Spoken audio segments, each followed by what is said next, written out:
Dear friends, I have been receiving queries from a few of my friends as to how to delete or undo a particular step in a manner such that the whole project is not deleted by the command cs. So in this video, I will share a very simple and unique solution for this. Hope you will like it. Let us start.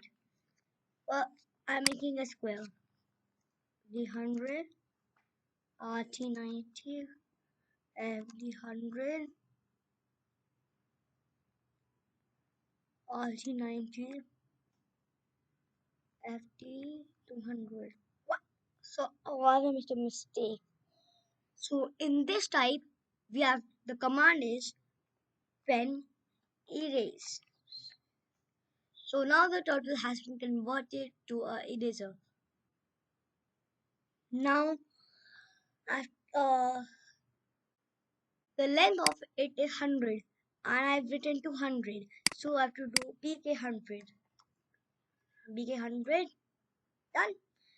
Now the question is, now the now the turtle has been converted to an eraser.